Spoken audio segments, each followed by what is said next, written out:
Welcome to the flowerschool.com video library.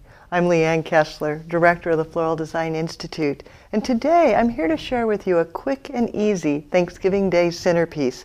One that's so simple the whole family can be involved, but still so fabulous everyone will love it. For materials, long-lasting and sturdy chrysanthemums. Just pick your favorite varieties. Then the dish, any low tray or saucer. You don't want it to be too deep. This one works perfectly. It's one brick of foam that I cut lengthwise, so it's very shallow. Soaked, of course, in flour food so that it's ready to go. Cut, and then it just sets in. Don't even need to keep it in place. Now, this particular container is not waterproof, so I've lined it with a bit of garbage bag that you might be able to see peeking through there. But it's just a plastic liner that I set in, and then the two pieces of foam, and you're ready to go. To create this design, you just want to take each of the chrysanthemums and cut it off about 1 inch long. They're very, very short. You don't need a lot of stem on this. Now, if you want to have everyone work with you, you might not want to give the kids a knife. You know, I always work with a knife, but especially with chrysanthemums, they're so sturdy, you can use just a clipper. So just take them, and using your clipper, still cut just 1 inch off each one. You can do a bunch of them ahead of time. Then once you have them ready, go back and insert them in the foam right flush with the container. So you're actually paving the surface of the foam, creating a pavé of flowers.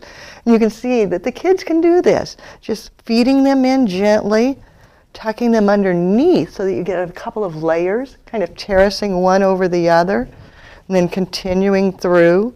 And I like to work in patterns, so I place all of one color, and then I'll go back and add another.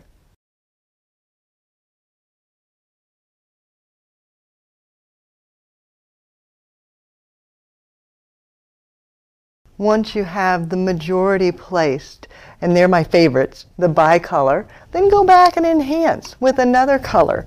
So like I've got these wonderful red that will pick up the red in the bicolors.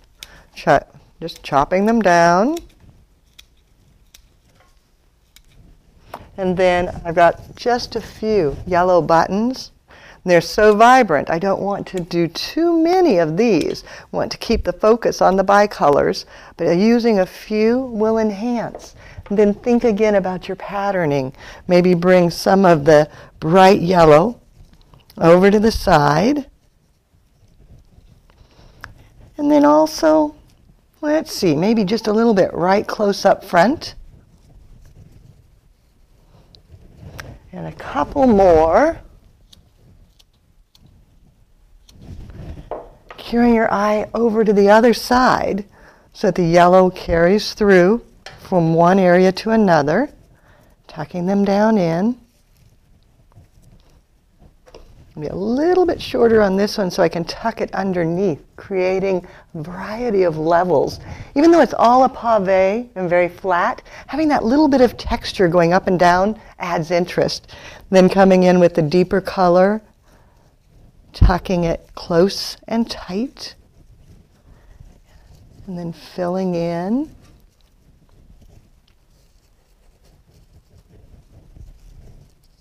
Just kind of lifting and tucking, making sure that all the foam is concealed. I don't want anything to show. Then coming on over. And then as you work, if you think, gee, I wish I would have done one of the colors, you can always go back and tuck that in there, and then continue on until the full surface is covered.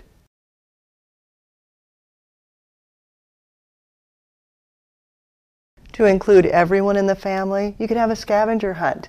Have people go out looking for treasures in the natural environment. I found some rocks. Yes, mine are always polished river rocks. Maybe they weren't found in my natural environment, but they were found here in the Creative Center. And you can add those, set them in the arrangement, or set them down on the table beside, adding a little bit of a manipulative to the design. Maybe some sweet gum pods. Now these I've enhanced with a little bit of gold gilding on them. Again, just tucking them in, or laying them beside, or finding even bare branches, and then cutting them down. You want about a 2-inch piece without the side laterals. I'm looking for just the bare branch portion, 2 inches. And then using bouillon wire, bead it together just by wrapping it and then twisting. And again, taking a little 2-inch piece, wrapping it with bouillon, twisting.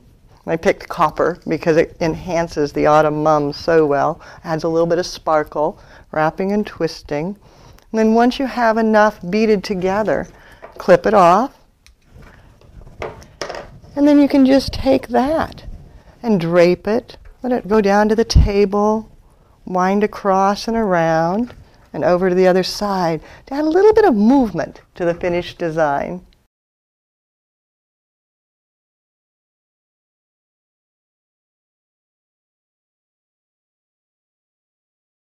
Thanksgiving is one of my most favorite holidays. Family gathers together, friends gather together, and there's not a lot of worry about gifts and doing the right thing. Instead, it's just friendship, communication, conversation, and lots of laughter. This type of a design lets everybody participate in decorating the table, and that is one of my favorite parts of the holiday.